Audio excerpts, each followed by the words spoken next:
نحمده ونصلي ونسلم على رسوله الكريم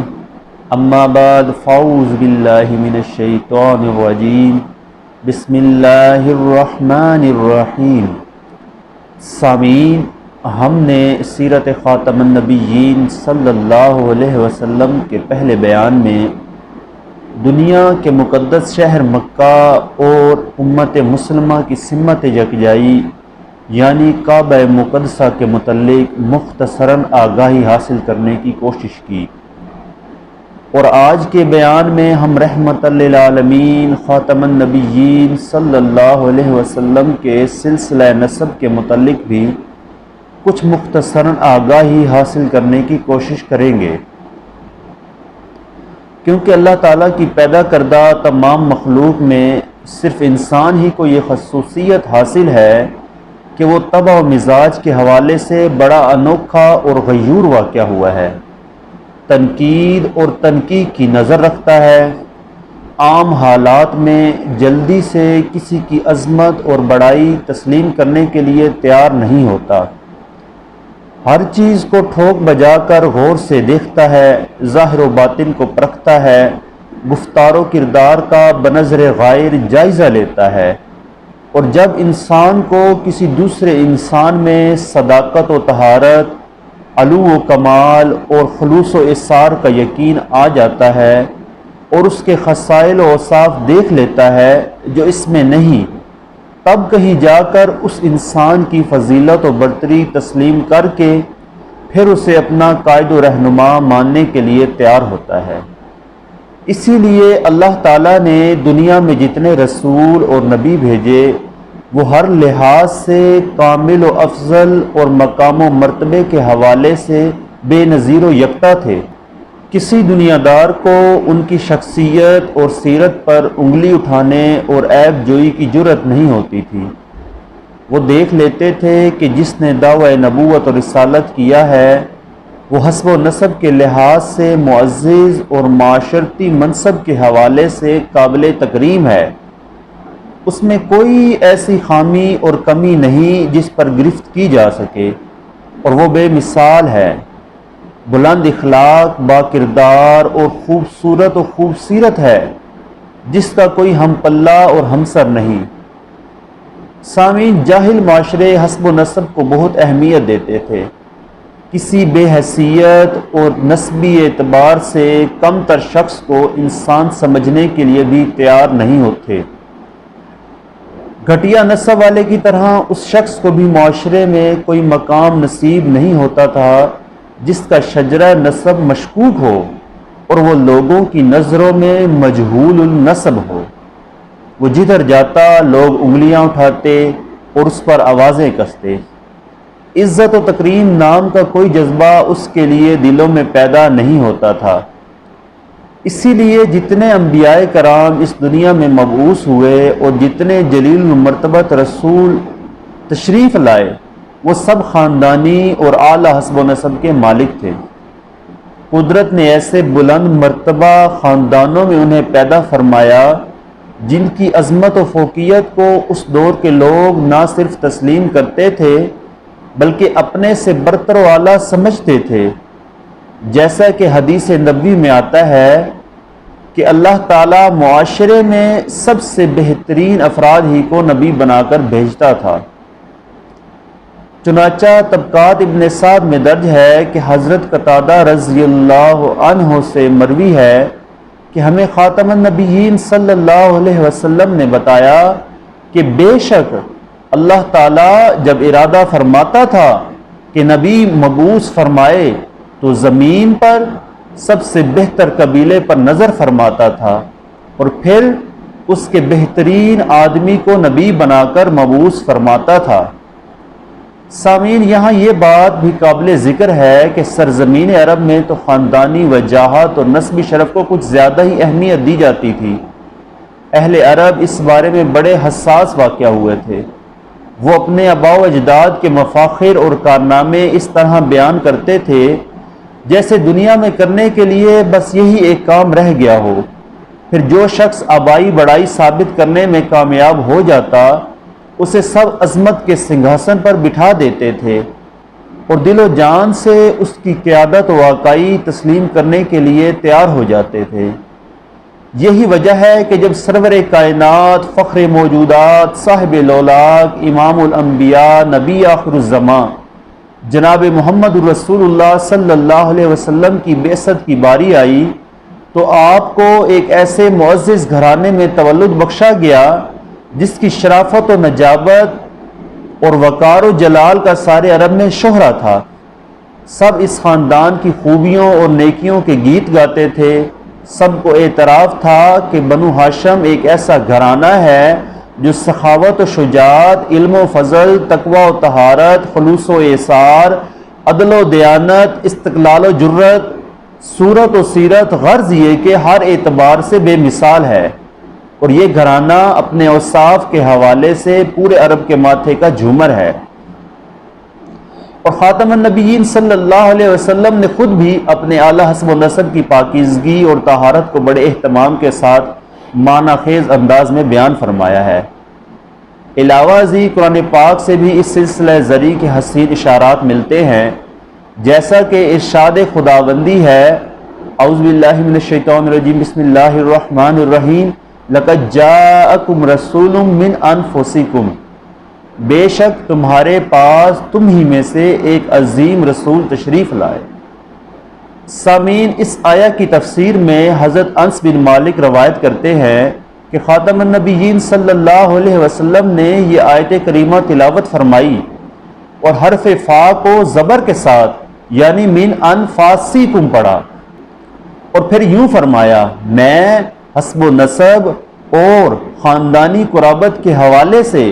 تم سب میں افضل ہوں۔ میرے آباء و اجداد میں حضرت آدم علیہ السلام سے لے کر آج تک کوئی بھی بے راہ رو نہیں نکلا، سب نکاح کرتے رہے ہیں۔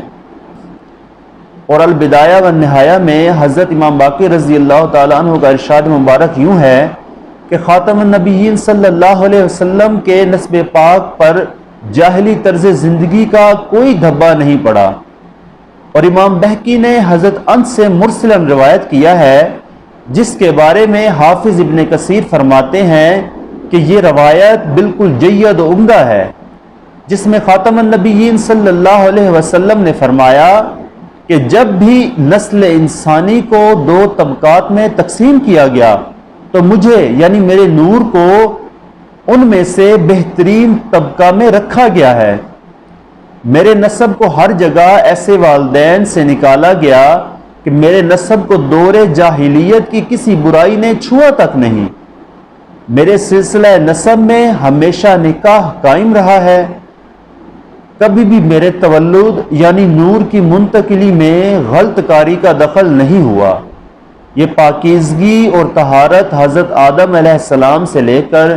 میرے حقیقی والدین یعنی حضرت عبداللہ اور حضرت آمنہ تک برقرار رہی، حتیٰ کہ اسی طہارت نسبی کے ساتھ میری ولادت ہوئی۔ پس میں اپنے ذاتی شرف اور نسبی شرف دونوں میں تم سب سے بہتر ہوں۔ سامعین، بخاری شریف کی ایک روایت ہے جس کے راوی حضرت ابو ہریرہ ہیں کہ خاتم النبیین صلی اللہ علیہ وسلم نے فرمایا کہ بنی آدم کے طبقات اور زمانے گزرتے رہے یہاں تک کہ مجھے اس طبقے سے بھیجا گیا جو سب سے بہترین تھا۔ اور روایات میں آتا ہے کہ کچھ لوگوں نے ایک دفعہ خاتم النبیین صلی اللہ علیہ وسلم کے نسب مبارک پر بحث کی، جس کو حضرت عباس رضی اللہ عنہ نے بارگاہ رسالت میں آ کر بیان کر دیا، جس پر خاتم النبیین صلی اللہ علیہ وسلم نے فوراً لوگوں کو حاضر ہونے کا حکم دیا، اور نسبی طہارت کی اہمیت واضح کرنے کے لیے آپ علیہ الصلاۃ والسلام نے خصوصی طور پر منبر پر تشریف فرما ہوئے اور فرمایا، بتاؤ میں کون ہوں؟ سب لوگوں نے بیک زبان عرض کیا، آپ اللہ کے سچے رسول ہیں۔ پھر خاتم النبیین صلی اللہ علیہ وسلم نے فرمایا، میں محمد بن عبداللہ بن عبد المطلب ہوں۔ بے شک اللہ تعالیٰ نے مخلوق کو پیدا کیا، پھر جو بہترین مخلوق تھی مجھے اس میں رکھا، پھر اللہ تعالیٰ نے مخلوق کے اس حصے کو دو گروہوں میں تقسیم کیا، اور جو بہترین گروہ تھا مجھے اس میں رکھا۔ پھر اس گروہ کو قبائل میں تقسیم کیا، اور جو بہترین قبیلہ تھا مجھے اس میں رکھا۔ پھر اس قبیلے کو گھرانوں میں تقسیم کیا، اور جو بہترین گھرانہ تھا مجھے اس میں رکھا۔ سو میں ذات اور گھرانہ دونوں حوالوں میں سب سے بہتر ہوں۔ اور یہ حدیث مبارکہ جامعہ ترمذی میں درج ہے۔ سامعین، ایک اور روایت میں آتا ہے کہ ابن عباس رضی اللہ عنہ سے مروی ہے کہ خاتم النبیین صلی اللہ علیہ وسلم نے اس موقع پر لوگوں کو اپنا نسب مبارک بیان کرنے کا حکم فرمایا، اور ارشاد فرمایا ان لوگوں کا کیا حشر ہوگا جو میرے نسب اور اصل میں طعن کرتے ہیں۔ تو حدیث مبارکہ کے اس حصے سے معلوم ہوا کہ خاتم النبیین صلی اللہ علیہ وسلم کے نسب مبارک میں آپ کے جملہ آبائے اطہار اور امہات طاہرات میں سے کسی پر بھی زبان طعن دراز کرنا اور ان کی عزت و تکریم کے خلاف کوئی بات کرنا براہ راست خاتم النبیین صلی اللہ علیہ وسلم پر طعن کرنے کے مترادف ہے اور آپ کی ناراضگی کا باعث ہے۔ سامعین، اس ارشاد سے مقصود یہ تھا کہ خاتم النبیین صلی اللہ علیہ وسلم کے نسب مبارک میں طعن ناقابل برداشت ہے۔ جب قدرت نے آپ علیہ الصلاۃ والسلام کو ایک منفرد نسب عطا کیا ہے جو چاند کی طرح روشن اور سپیدہ سحر کی طرح اجلا اور پاکیزہ ہے، تو پھر اس کے بارے میں ذرا سا طعن بھی بہت بڑا گناہ ہے۔ اور خاتم النبیین صلی اللہ علیہ وسلم کے فرمودات سے واضح ہوتا ہے کہ کوئی گھرانہ اور خاندان نسبی طہارت، پاکیزگی اور نورانیت کے حوالے سے ایسا نہیں جو نبی آخر الزمان صلی اللہ علیہ وسلم کے نسب کا مقابلہ کر سکتا ہو۔ یہ وہ سلسلہ عالیہ ہے جس میں خیر ہی خیر ہے اور ہر طرف نیکی، شرافت، شریعت مطہرہ کی پابندی اور اخلاق و کردار کی بلندی ہی نظر آتی ہے۔ اور اسی فضیلت کو جامعہ ترمذی میں حضرت واصلہ بن الاسقع رضی اللہ عنہ سے روایت ہے کہ خاتم النبیین صلی اللہ علیہ وسلم نے فرمایا، بے شک اللہ تعالیٰ نے حضرت ابراہیم علیہ السلام کی اولاد سے حضرت اسماعیل علیہ السلام کو چنا، اور حضرت اسماعیل علیہ السلام کی اولاد سے بنو کنانہ کو چنا، اور بنو کنانہ سے قریش کو چنا، اور قریش سے بنو ہاشم کو چنا، اور بنو ہاشم سے مجھے منتخب فرمایا۔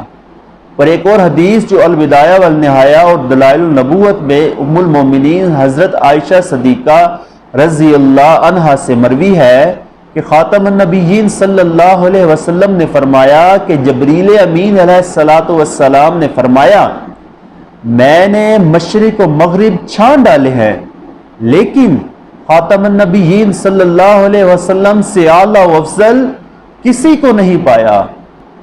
اسی طرح زمین کا چپا چپا کھنگال ڈالا ہے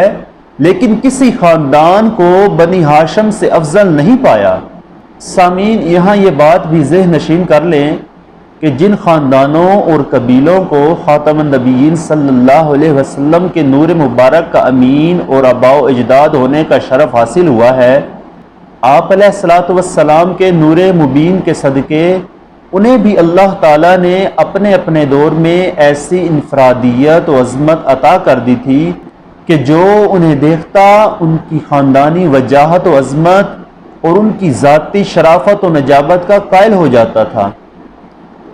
جیسا کہ پہلے بیان کی گئی آیات و احادیث سے واضح ہوتا ہے کہ اللہ تعالیٰ نے حضرت آدم علیہ السلام سے لے کر حضور علیہ السلام کے والد گرامی حضرت عبداللہ تک جن سعادت مند اور خوشبخت خواتین و حضرات کو اپنے محبوب کریم نبی آخر الزمان صلی اللہ علیہ وسلم کے نور مبارک کا امین بنایا، وہ سب اعلیٰ و پاکیزہ اخلاق اور مضبوط کردار کے مالک تھے، اور وہ سب معاشرے میں تہذیب و شائستگی کی علامت تصور کیے جاتے تھے۔ نسب نبی علیہ السلام میں کوئی ایک نام بھی ایسا نہیں جس پر حرف گیری کی جا سکتی ہو اور اخلاقی گراوٹ کا دھبا لگایا جا سکتا ہو۔ وہ فسق و فجور اور کفر و شرک کی آلودگی سے ہمیشہ دامن کشا رہے۔ اور آپ علیہ الصلوۃ والسلام کے نسب نامہ میں اس مثالی پاکیزگی اور بلند پایا طہارت کی ضرورت بھی تھی تاکہ کوئی زبانیں تام دراز نہ کر سکے۔ سامن، یہ بھی طہارت نسب نبی علیہ الصلوۃ والسلام کا ایک اعجاز اور نورانی کرشمہ ہی تھا جس نے دلوں کے دریچے کھول دیے اور نیک بختوں کو کھینچ لیا تھا اور کھینچ رہا ہے۔ سامعین، آج کے بیان میں ہم نے نبی آخر الزمان صلی اللہ علیہ وسلم کے نسب مبارک کی طہارت و پاکیزگی اور فضیلت و بلندی کے متعلق قرآن و حدیث کی روشنی میں مختصراً آگاہی حاصل کرنے کی کوشش کی اور یہ بات اپنے قلوب و اذہان میں راسخ کی کہ جس طرح خدا کے بعد خاتم النبیین صلی اللہ علیہ وسلم کی ذات سب سے اعلیٰ و پاکیزہ ہے، اسی طرح آپ علیہ الصلوۃ والسلام کا نسب مبارک بھی کائنات کے ہر نسب سے اعلیٰ و برتر ہے۔ جس طرح خاتم النبیین صلی اللہ علیہ وسلم کی ذات کو اللہ تعالیٰ نے ہر نقص اور عیب سے پاک رکھا، اسی طرح آپ علیہ الصلوۃ والسلام کے نسب مبارک کو بھی ہر نقص اور عیب سے محفوظ فرمایا۔ سامعین، انشاءاللہ اگلے بیان میں ہم ان خوشبخت ہستیوں کے متعلق مختصراً آگاہی حاصل کریں گے جنہیں خاتم النبیین صلی اللہ علیہ وسلم کے آباء و اجداد ہونے کا شرف حاصل ہوا ہے، اور سیرت خاتم النبیین صلی اللہ علیہ وسلم کے بیان میں یہ ضروری ہے کہ ہم نبی آخر الزمان صلی اللہ علیہ وسلم کے آباء و اجداد کی سیرت و کردار سے کچھ آگاہی حاصل کریں۔ وما علینا الا البلاغ المبین۔ سبحان اللہ و بحمدہ، سبحان اللہ العظیم۔